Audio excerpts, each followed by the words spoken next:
Welcome back in. This is the only podcast you ever need to listen to in the history of podcasts. It is Fast Break with Asa. We've got the boss here. I'm Jay Bir. I'm just kind of the court jester here, if you will. We're doing this on a Monday now. Boss, do you have a good weekend? Gonna get out and about in the state here? Or? I had a great weekend. I have some family in. We had a great time actually with my grandchildren. But Jay, most importantly, you have not commented on the fact that I have a bold red tie on. I'd probably go with more of a maybe a wine, maybe chartreuse. No, now you're missing it because it's Razorback red. At least pretend that it is.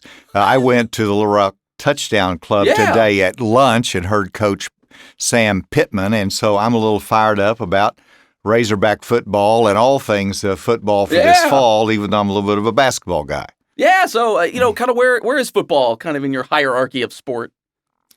Well, I mean, I love football.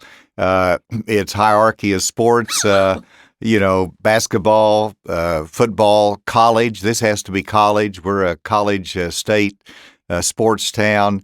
And so football's right up there. I just shift from season to season, from football to basketball, and of course the baseball is incredible these days in Arkansas as well. You big hockey guy? I'm not a fan of cricket either. Oh, I haven't understood cricket, but hockey, I'm a big hockey guy. We'll get you into that. Well, and let me come back on that. I have been to hockey games. It is a great sport. Yeah. We just don't have a whole lot in Arkansas, so I need to be easy. And up in northwest Arkansas, we've got some good hockey fans up there that have moved in, got a nice rink, and I see those hockey jerseys from time to time. Yeah, we'll make you a Florida Panther fan. So I think that's it. But they do have the club team up there at the University of Arkansas, too. They're pretty good from what I understand as well. So we might have to get you in on some of that. There's not much I would yield to you on, Jay, but I'll yield to you on the hockey stars. All right. But Coach Pitt, he's a heck of a speaker. He can fire up just about anybody. Kind of what was the vibe coming into this season? I mean, obviously everybody thinks they're going to win a national championship.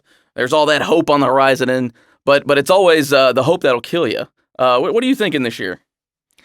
Well, I think, first of all, we're undefeated going into the season. And, I guess the big excitement was the fact that our first game is against Cincinnati, which is a top 20 ranked team. Yeah. And this is not what we usually do. We usually start off a little bit easier opponents, and all of a sudden we've got one of the toughest schedules again. Coach Pittman said, what are y'all trying to do, drive me away? I mean, look at this schedule. But he was a great sense of humor. But that was the excitement. I mean, just about the schedule, and then KJ Jefferson coming back, who's such a mature quarterback with improved accuracy. Mm-hmm. So a lot to be excited about. He's a solid human being. He is a thick, big dude on top of that. Got a sort of a Ben Roethlisberger kind of physicality to him. So are we going to talk about something more serious? Oh, we can get into that. College football can be serious, though. That's the thing. We're in the South. You got the SEC. I mean, it's serious business. It is absolutely serious. And I was telling some of the folks there today that, politics is rough and tumble, but it's also almost difficult to watch sometimes because of the anger and the back and forth that's out there. And it is so critically important, but we don't get a whole lot of good news out of that. And then we got challenges across the globe.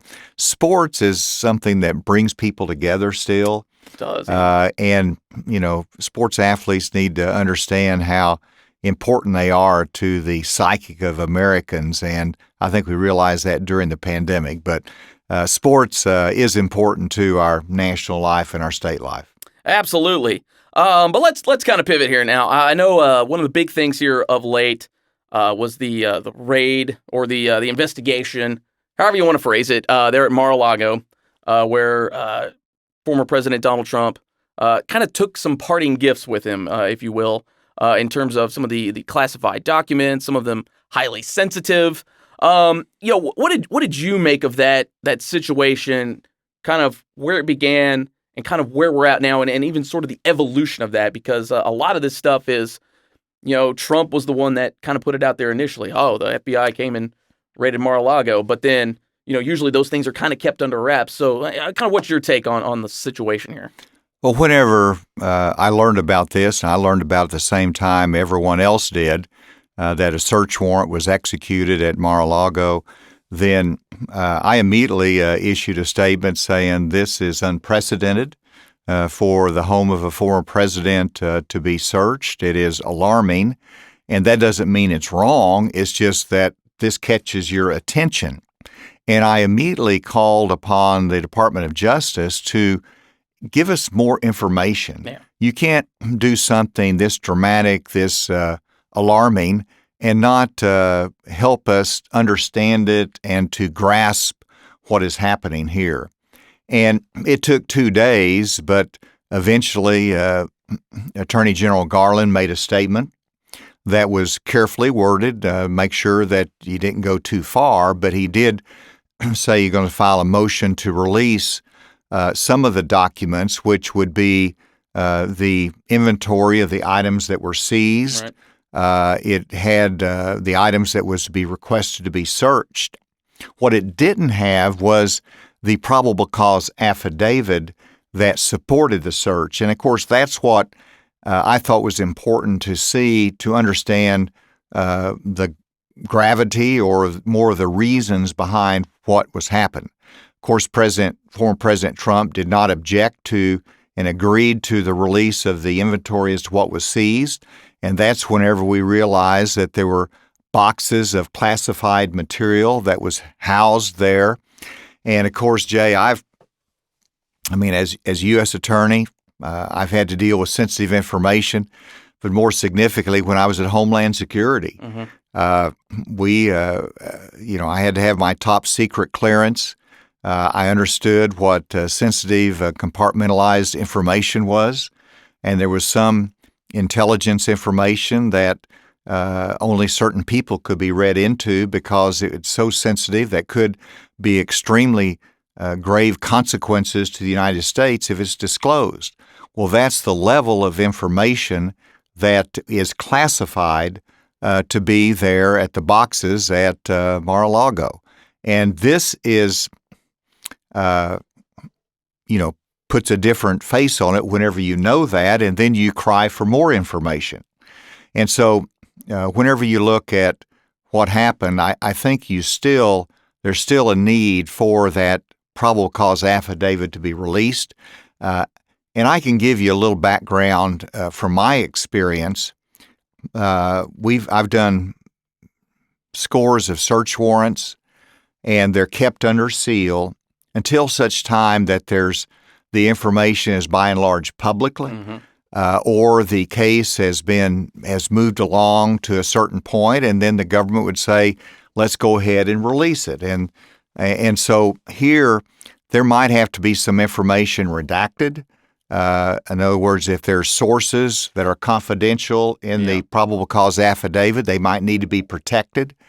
And we got to leave, some of that discretion to the Department of Justice as to whether it is wise or not to release that. But the American public, whenever you have something of this gravity, we have to be able to understand more what is happening and the importance of it. I think we're starting to see it, but if you have less information, then people draw wrong conclusions. So I advocate for more information to be out there. Is that necessarily a good thing sometimes? Because, a lot of times, FBI, DOJ, they'll kind of keep these things as quiet as they can. But I would assume the situation changed once former President Trump kind of put it out there himself that, hey, they came to my house and they were looking for something. Does that kind of change the dynamic of how we approach all this? Because like you said, there is that sense of, hey, we got to protect all the parties involved. We have to protect potential information that we could be finding. Absolutely. The Department of Justice, the U.S. Attorney guidelines talk about fairness to the suspect or to whoever's having the search performed on their property. And you want to make sure that you don't infringe on their rights and prejudice the case. And so, generally speaking, the Department of Justice will be quiet and reserved and not get into saying too much. Right. But there's also, as the Attorney General said, the public interest has to weigh in as well. And whenever you have a case against or a search against the former president's residence, whenever you have information that's already out there, it is incumbent upon the appropriate administration of justice to provide at least some information to explain what is happening here. And so the search warrants are always released at some point. It will be at some point. It's just a question of timing and fairness. Now, let me talk about, I've mentioned things that we do know, and that is that there was classified information there. What we don't know, though, is why it was there. We don't know whether this was removed from the White House because it was an error in labeling. We don't know whether the president's claim that he declassified it himself is accurate, right, or whether that is the proper process. We don't know whether there were other means that the Department of Justice could acquire the sensitive documents, short of actually going in and getting a search warrant to search the property. And that's, of course, what President Trump's attorneys are saying. The communication broke down. Well, I think there's a lot more to be learned. There's information from the New York Times that one of the attorneys for Donald Trump indicated that there's no more classified information there. If you come along and you get information that's credible, that there is classified information there, then you've got to make a decision. How do you retrieve that? Yeah. How do you protect that? Because literally, lives could be in danger from if that information gets in the wrong hands. And I guess, too, that has to be an alarming part of this whole thing, too. The fact that whatever it was that got to Mar-a-Lago got there. I mean, whether it be clerical error or whatever the case might be. I mean, if we're talking some fairly high-level, sensitive documentation, you'd hope that there's a little more. Well, and that's where it doesn't make a whole lot of sense. Right. First of all, under the Records Retention Act, the president has to retain all of the documents for our national archives. Right. And so government documents should not be going down there to begin with. But then if it's classified, particularly if it is of that top secret, sensitive, confidential information or compartmentalized information, that certainly should not be floating around. Right. And, I recall when I was at Homeland Security, and I challenged the intelligence community that you're giving us this briefing material, and you're saying that we need to raise the threat level, that we have serious terrorist threats. Sure. And so I told them I want to actually see the backup material for this. And they looked at me like I was crazy, and they said, well, we'll be glad to show you the briefing material. I said, no. I want the raw field notes in which our intelligence agencies interviewed and classified this material. And that had never been asked for before, to their knowledge. And so you'd be kind of shocked about that, too, I imagine. They said, come on out there. And so I actually had to leave Homeland Security and go out to the intelligence agency. Wow. And sit there in a SCIF, which is a protected environment, in a room by myself to read this information. Wow. Now, the president is at a different level. Yeah, and the president has unique authorities. And so there's a lot of that information that needs to come out. And so we need to be patient. We need to understand that facts are important and that we need to understand more as to why the Department of Justice took this action. And secondly, why those documents actually got from the White House down to the resort in Florida. So there's a lot we don't know. We need to be patient about this, let the process work out. But I do believe it's incumbent that we get more information as timely as it can be safely released by the Department of Justice. I guess in your opinion, you're a law guy. You got a lot of background, a lot of experiences to draw on here. But how would something like this compare to the cry for Hillary and all the emails and all that? I mean, there's some similarities here, or is this kind of a case by case sort of thing? Let's think back on former Secretary of State Hillary Clinton. Mm-hmm. And she utilized a private email server that she transmitted information, communicated with her staff. There were over 30,000 emails, I believe it was. And as that was reviewed, they determined that there was over 100 communications that contained classified information. Okay. And so it was a serious issue. It was investigated, and that's, of course, when you remember in 2016 when FBI Director James Comey announced his conclusions after they reviewed everything. Mm-hmm. And so what happened on Hillary Clinton was, one, there was reckless disregard of the classified information, and they found that it was extremely reckless in the handling of that. Right. Secondly, they investigated that, and thirdly, they retrieved and protected the classified information.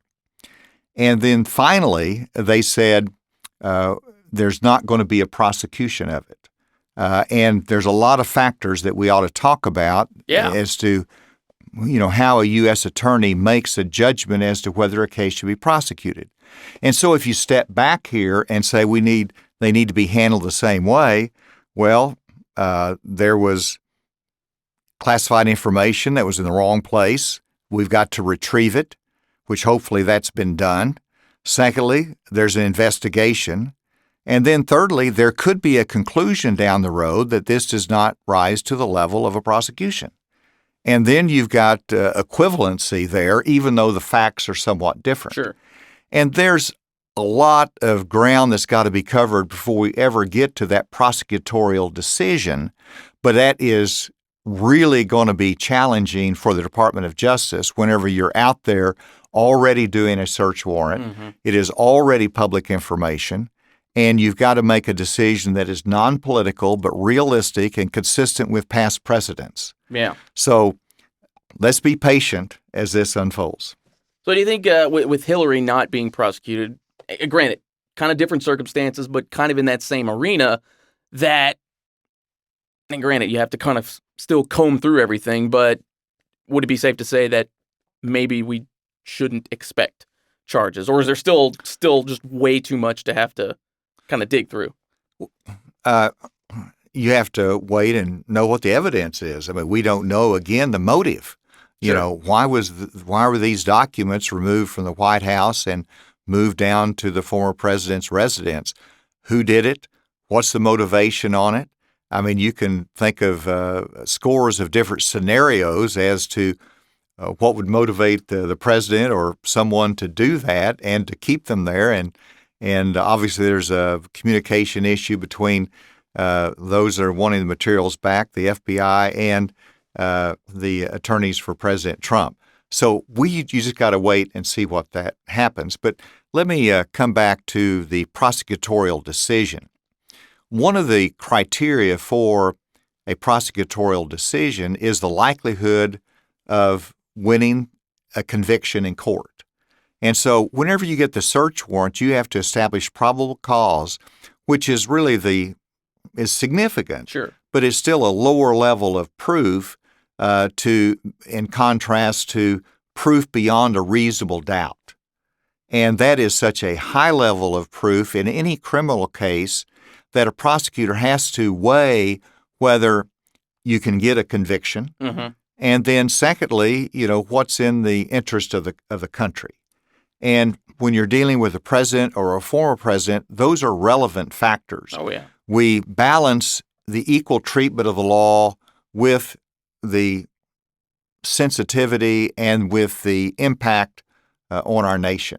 And so there's a reason that we haven't had former presidents prosecuted. and so those are all factors that have to be weighed by the Department of Justice. Let me say one more thing, Sure. because I know the FBI has got criticism, particularly from the Republican base and from Trump's lawyers, on the conduct of that search warrant. And those decisions are not made by the FBI. The FBI doesn't say, we're going to go in and we're going to search somebody's property. They develop the probable cause. Yeah. They take it to a United States attorney. The United States attorney or an assistant U.S. attorney reviews it. And then if it meets the measure of the U.S. attorney and says, yes, this is a case that we want to be able to pursue, then you go to a magistrate. And let me tell you, I've been in magistrates' offices before seeking search warrants, and they look at the probable cause. If it's based upon informant information, you have to have the credibility of the informant weighed, because the magistrate is looking at this is invading somebody's home. Yeah. And so they have a serious review of that as well. And then, of course, the FBI doesn't make the decision. The U.S. attorney makes the decision. And whenever it is a sensitive matter, then it is required to go up the chain of command to the Department of Justice. For example, if you investigate a public official, you've got to notify the Department of Justice. They have to sign off on many of the investigations for public officials. And certainly a former president, as Merrick Garland said, it reached his highest level. He approved it as he should have approved it. And so this is not an FBI operation. This is a Department of Justice in which the FBI is carrying out the order for the search warrant and the search of the property. And two, I've found it interesting that a lot of, Republicans out there were kind of crashing down on the FBI when, not too long ago, there was the big back the blue, we support law enforcement. I would think when you say I support law enforcement, that includes the FBI. So is this one of those things too where, they maybe should step back and be like, look at the situation in its totality. As you said, they were just merely kind of following the orders of their higher ups. And that's kind of what they do. There's kind of that hierarchy in law enforcement. Well, we should support law enforcement, and we're a human system, and people make mistakes, whether it is the murder of George Floyd that was by local law enforcement, or if it's errors that the FBI make or the DEA. There's a history of errors that's made by law enforcement. They're human, and they're in very difficult circumstances. So I understand that.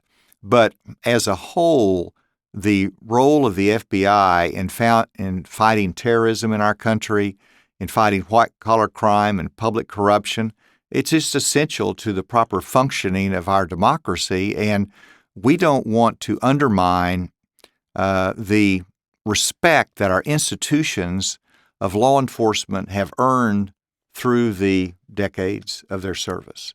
And that's what I worry about, is that we get so riled up about not knowing what's happening or questioning what's happening. I mean, for a United States senator to imply that the FBI might be in there planting evidence, that without any factual basis is very, very concerning, because that erodes the respect that our law enforcement agencies need to have. And it kind of does feel just, within the past, maybe 5 years, that a lot of that trust has been eroded, especially at the local level. And a lot of these folks were, I don't want to say they're being hypocritical necessarily, but it does come off that way that, just 2 years ago during the George Floyd, hey, let's be supportive, let's wait till the facts come out. And now all of a sudden, shoes on the other foot. Well, now everybody's jumping to conclusions when it comes to, President Trump and that whole situation. Well, that's the important point. There's a lot of information we don't know. We need to hit the pause button. We need to let the process work. And there'll be plenty of time for review and judgments down the road. But let's in the meantime, though, let's don't be attacking every institution that is so important to our country. And that's one of the challenges that we face as a nation, is that there's such skepticism and lack of trust of our institutions of democracy, whether it is the Congress, whether it's law enforcement, whether it's the judiciary, and they get hit from the left and right. And we're a country that we need to have the checks and balances, and we need to have our citizens looking over our shoulder. But at the same time, let's uplift our institutions when we can. Let's give them a chance to work, and let's have some confidence in the great traditions of our democracy and our judicial system.